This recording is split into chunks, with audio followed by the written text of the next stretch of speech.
Have you ever felt a ghostly presence in your house? The feeling of being watched, the unexplained chills, or the sense that something or someone is lurking just out of sight? The supernatural realm has long fascinated and terrified us, blurring the line between imagination and reality. Ghost stories are often dismissed as mere tales, but what happens when the paranormal becomes undeniable?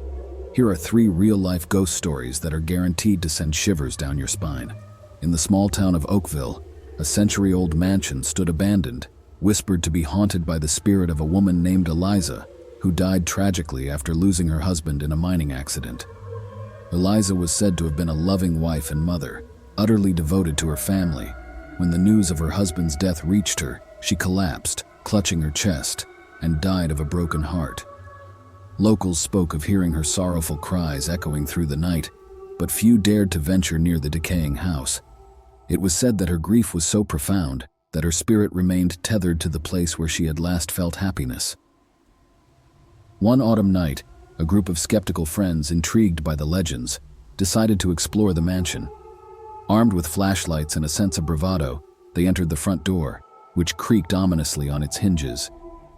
The air inside was heavy with the scent of mold and decay, and their footsteps echoed eerily in the empty halls.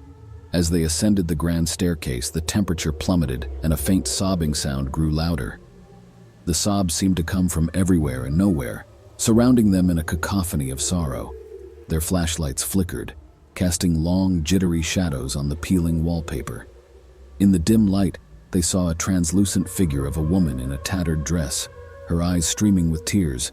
She stood at the top of the stairs, her face a mask of despair. One of the friends, braver than the others, reached out to touch her.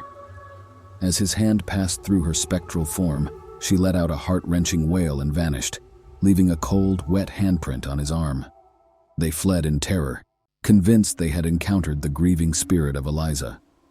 From that night on, they could not shake the feeling of sorrow that lingered in their hearts, as if they had carried a piece of her grief away with them. Blackwood Manor, nestled deep in the English countryside, had a dark history of madness and murder. Built in the early 1800s, the manor was a grand estate that bore witness to the tragic decline of the Blackwood family. The last owner, Lord Blackwood, went insane after a series of misfortunes and killed his entire family before taking his own life.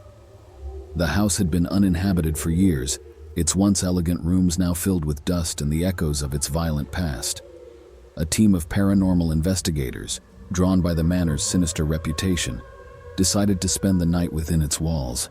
As they set up their equipment in the sprawling cobweb-filled rooms, eerie whispers filled the air, and the lights began to flicker. They documented cold spots and strange noises, the sounds of footsteps echoing in empty hallways, but nothing prepared them for what happened in the dead of night. One of the investigators, a seasoned professional named Sarah, decided to conduct a solo session in the master bedroom, where Lord Blackwood had committed his final act of madness. As she sat in the dark, asking questions to the empty room, the temperature dropped suddenly, and she felt an oppressive presence. Invisible fingers brushed against her neck, and a deep guttural growl reverberated through the room. Panicked, she tried to stand, but an invisible force pressed down on her chest, suffocating her. She gasped for breath, her vision dimming, as the spectral figure of Lord Blackwood materialized above her. His eyes burned with rage and his mouth twisted into a snarl. Just as she was about to lose consciousness, the pressure lifted, and he vanished, leaving her gasping and terrified. The investigators left immediately, their belief in the supernatural unshakable. Sarah never returned to paranormal investigation, haunted by the memory of Lord Blackwood's malevolent spirit. The Hotel del Sol, once a glamorous resort in California, fell into disrepair after a series of mysterious deaths. Built in the early 1900s, the hotel had been a popular destination for the rich and famous, offering luxurious accommodations and stunning ocean views. However, its reputation was marred by a string of tragic accidents, culminating in the drowning of a young boy in the hotel pool. Guests reported strange noises, objects moving on their own, and the apparition of the boy who had died. The hotel was eventually abandoned, its rooms left to the ghosts that now inhabited them. Urban explorers, intrigued by the hotel's eerie reputation, decided to document its decaying grandeur. As they wandered through the darkened halls, They marveled at the once opulent decor now reduced to ruins. Broken chandeliers hung from the ceiling, and faded wallpaper peeled from the walls. Their flashlights revealed dust-covered furniture and forgotten remnants of a bygone era. As they approached the pool area, they heard the sound of splashing water, though the pool had long been drained. Approaching cautiously, they saw the ghostly figure of a boy playing in the water, his laughter echoing eerily in the empty space. His clothes were from another time, and his translucent form shimmered in the dim light. When they called out to him, he turned to reveal hollow, lifeless eyes before disappearing into the darkness. The explorers were shaken, but one of them, a skeptic named Mike, insisted on investigating further. He stepped closer to the edge of the pool and felt a sudden icy grip on his ankle. Looking down, he saw the boy's spectral hand reaching up from the dry pool, pulling him towards the edge. Terrified, he yanked his leg free and stumbled back, the handprint remaining on his skin, cold and wet. The explorers left, forever haunted by the memory of the ghostly child. Mike, once a skeptic, became a firm believer in the supernatural, unable to forget the boy's empty eyes and cold touch. These real-life encounters with the paranormal challenge our understanding of reality. They remind us that the supernatural may be closer than we think, lurking in the shadows of our everyday lives. Each story, with its unique background and chilling climax, underscores the terrifying possibility that ghosts are not just figments of our imagination, but remnants of the past, reaching out from beyond the grave. In Oakville, the ghost of Eliza continues to mourn her lost love, her sorrow echoing through the empty halls of the mansion. At Blackwood Manor, the malevolent spirit of Lord Blackwood still roams, a testament to the madness and violence that consumed him. And at the Hotel del Sol, the phantom boy remains trapped in an eternal loop, a tragic reminder of a life cut short. These stories are not just tales to entertain or frighten, they are accounts from those who have felt the cold touch of the unknown. They serve as a stark reminder that the veil between our world and the next is thin, and sometimes it is pierced by those who have unfinished business. As you finish reading these tales, consider this.